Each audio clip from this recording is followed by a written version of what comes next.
आज एक दफ़ा फिर इमरान खान सुरखरू हुए। इमरान खान सच्चे साबित हो गए और तमाम वो लोग जिन्होंने इमरान खान के ख़िलाफ़ साजिश की, जिन्होंने इमरान खान के ख़िलाफ़ हर वो काम किया, आज किरदार आपके सामने रखते हैं और बताते हैं कि आज वो तमाम लोग झूठे और जाली साबित हुए और इन तमाम लोगों पे आर्टिकल 6 लगना चाहिए। मुझे याद है 27 मार्च 2022 को परेड ग्राउंड में इमरान खान का जलसा था और जिसमें तमाम पाकिस्तानियों ने एक वाजिया अक्सरियत के साथ वहाँ शिरकत की और एक बेतहाशा तादाद थी वहाँ पे। और इमरान खान ने वहाँ अपनी तकरीर में साइफर लहराया और वहाँ इमरान खान इमोशनल हुए थे कि हमें धमकियाँ दे रहे हैं और साइफर लहराया। इमरान खान ने पूरी कौम को रजीम चेंज से पहले ही आगाह कर दिया। फिर क्या होता है, वो साइफर लहराने की वजह से, कौम को आगाह करने की वजह से इमरान खान की हुकूमत को गिराया गया, रजीम चेंज की गई। और इस रजीम चेंज का किरदार कौन था? इमरान खान ने अपने जलसे में एक बड़ी ज़बरदस्त बात की थी कि वज़ीर आज़म तो मैं हूँ, फिर कौन है जिसे कहा जा रहा है कि इसकी हुकूमत हटाओ? और वो जो कौन था वो पूरी कौम को पता चल चुका है। आज उस कौन के बारे में भी बताऊँगा। खैर, ये था आज जो साइफर इमरान खान ने आज से 4 साल पहले जिस साइफर का जिक्र किया था, आज वो ड्रॉप साइट पे अपलोड हो चुका है। और इस साइफर में क्या लिखा है थोड़ा सा बता देता हूँ, जाके आप ये मज़ीद पढ़ सकते हैं। इस साइफर में लिखा है, अगर वज़ीर आज़म इमरान खान के खिलाफ अदम एतमाद की तहरीक कामयाब हो जाती है तो वाशिंगटन में सब कुछ माफ़ किया जा सकता है और ताल्लुकात दोबारा बेहतर हो सकते हैं, वरना पाकिस्तान के लिए मुश्किलात बढ़ जाएंगी, पाकिस्तान तन्हा रह जाएगा। और साथ ये भी मेंशन किया गया इस साइफर में कि इमरान खान ने जो रूस का दौरा किया है, इस हवाले से भी मेंशन किया गया। जो तकलीफ़ थी वो ये थी कि इमरान खान एक हारजा पॉलिसी जो है वो एक आज़ाद हारजा पॉलिसी चाह रहे थे। इस मुल्क के फ़ैसले खुद कर रहे थे। वो कह रहे थे कि हम कोई गुलाम हैं, वो एब्सोल्युटली नॉट कह रहे थे। वो रूस खुद जा रहे थे। अब रशिया और अमेरिका, आपको ये तमाम सूरत हाल तो पता है, तो वो जाके रूस से सस्ता तेल खरीदना चाह रहे थे। इस चीज़ की तकलीफ़ थी और इस चीज़ की तकलीफ़ की वजह से कि ये एब्सोल्युटली नॉट भी कहता है, ये कहता है हम गुलाम भी नहीं हैं, ये कहता है कि हम अपनी हारजा पॉलिसी आज़ाद खुद बनाएंगे, ये शाह महमूद कुरैशी ने कहा था। इसके अलावा ये कहता है कि हम जाएंगे वहाँ रूस में। तो इमरान खान की जो तमाम ये इक़दामात थे, इस वजह से रजीम चेंज की गई। तो साइफर आज सच साबित हुआ और इस हवाले से आज काफ़ी चीज़ें हैं जो आपके सामने रखेंगे। आप DGISPR उस वक्त के जनरल बाबर इफ्तिखार का बयान सुन सकते हैं। जनरल बाबर इफ्तिखार ने प्रेस कॉन्फ्रेंस की। उस प्रेस कॉन्फ्रेंस में इमरान खान को झूठा कहा कि ये साजिश कर रहा है और कहा कि ये एक जाली कागज़ का टुकड़ा लहरा रहा है। तो जनरल बाबर इफ्तिखार से आज पूछा जाना चाहिए, आज आर्टिकल 6 लगना चाहिए इन पे। आज इन तमाम लोगों को अदालत के कटहरे में खड़े करना चाहिए। इसके अलावा अदालत की बात करें तो अदालत कौन सी अदालत? वही अदालत जो रात को 12 बजे खुल गई थी, वही अदालत जिसने कासम सूरी की एक दुरुस्त रूलिंग, कासम सूरी ने रूलिंग दी थी कि पाकिस्तान में मुदाखलत की जा रही है। तो कासम सूरी ने ये रूलिंग दी। उसके बाद क्या हुआ, अदालत ने कासम सूरी की रूलिंग को जो है वो गलत करार दे दिया और बंदयाल का जो फैसला था वो आया, वो दुरुस्त हो गया।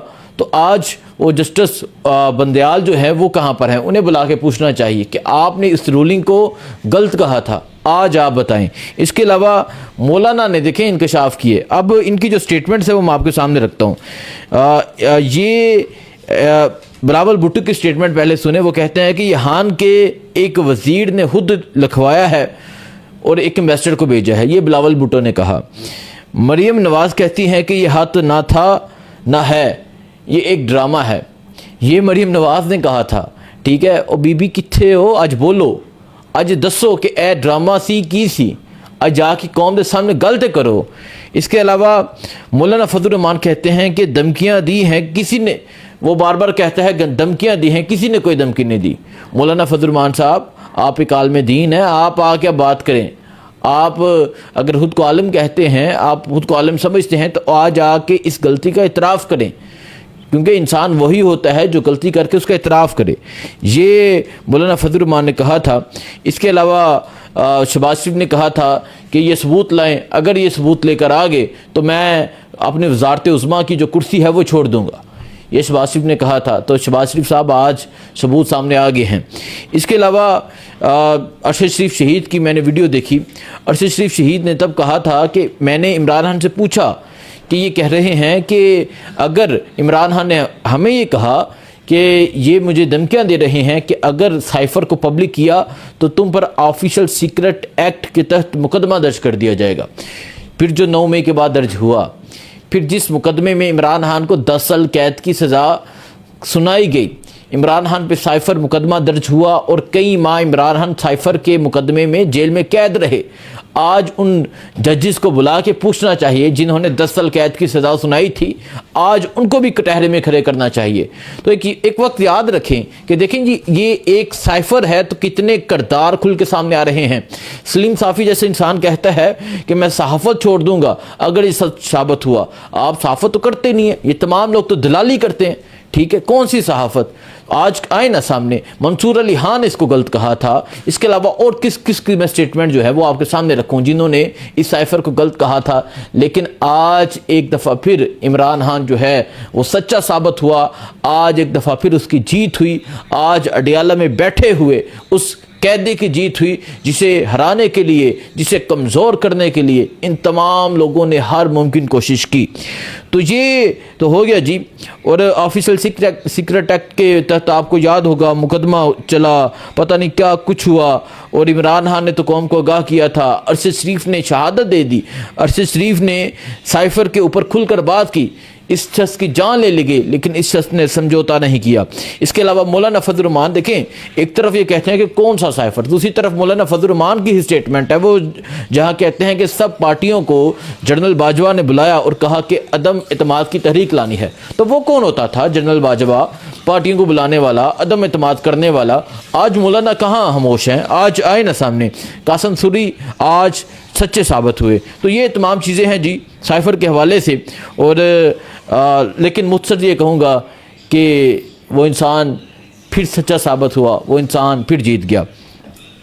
अब दूसरी बात जो है जी अहम है, और ये हुकूमत कर रही है, वो क्या है वो मैं आपके सामने रखता हूँ। वो ये है कि जो वोटर्स, ये राना सनाउल्लाह कहते हैं कि 28वीं तरमीम में वोटर की उम्र 25 साल करने की तजवीज़ है, क्योंकि इलेक्शन लड़ने की उम्र 25 साल है, इसलिए वोटर की उम्र भी 25 साल होनी चाहिए ताकि वो मैच्योर होकर किसी को वोट डाल सके। समझ आई? ये कह रहे हैं कि इलेक्शन लड़ने की उम्र 25 साल है और वोटर की उम्र भी 25 साल होनी चाहिए ताकि वह मैच्योर होके वो वोट कास्ट कर सके। आए जी, ये राना सनाउल्लाह कह रहे हैं। मतलब ये डरते हैं जी यूथ से, ये नौजवानों से डरते हैं। ये डरते हैं कि ये हर आने वाला जो वोट, रोज़ाना जो हज़ारों लाखों वोट रजिस्टर्ड होते हैं, ये तो हान के पल्ले में है, हमारा तो सत्यानाश हो जाएगा, हमारी तो तबाही हो जाएगी। तो इन्होंने कहा कि आप 25 साल वाले जो है ना, 25 साल तक वो वोट कास्ट ना कर सकें, 25 साल के ऊपर वाले जो हैं वो वोट कास्ट कर सकें। लेकिन ये जो स्टेटमेंट है इसके नीचे कमेंट बड़े मज़े के हैं जी, ये मैं पढ़ के सुनाता हूँ। वोट डालने की उम्र 125 साल भी कर दो तब भी फॉर्म 47 ही लाने पड़ेंगे तुम्हें जितवाने के लिए। पहली लाइन बड़ी ख़तरनाक थी। 18 years person can purchase London flats. एक नौजवान ये सवाल कर रहा है। If they decided to end the vote bank of a political party don't worry, उनके वोटर्स की एज अब 26 से ऊपर ही है। एक बात बता दो, एक नौजवान कह रहा है, एक बात बता दूं, my dad is 86 and he is still gonna vote for someone. बाकी आप खुद देख लो, बाकी आप खुद समझ लो। नहीं, it must be 32 years cause after 32 years of biological age there teeth of maturity comes out and better it if it fix 60 years. वो कह रहा है कि जो बायोलॉजिकल ये देखा जाता है कि 32 ईयर के बाद जो है वो मेच्योरिटी आती है, बेहतर ये है कि 60 कर दें। नंबर ऑफ पटवारीज, इसके अलावा लिखा है better to do above 65 for more safety, form 47 government. Power of हान, ये तुम्हारे हाबों में भी आएगा। Your game is our. Most of the patwari are above 30 and the majority of the probably our 40। That why they set the age limit to 25। वो कहना है कि जो पटवारी है ना, नौजवान तो कोई पटवारी है नहीं, जो कुछ बच्चे खुचे हैं वो 30-40 से अबव ही हैं। No vote age should be 80 and above will cast in दोज़ख। 80 से ज़ायद कर दो ताकि दोज़ख में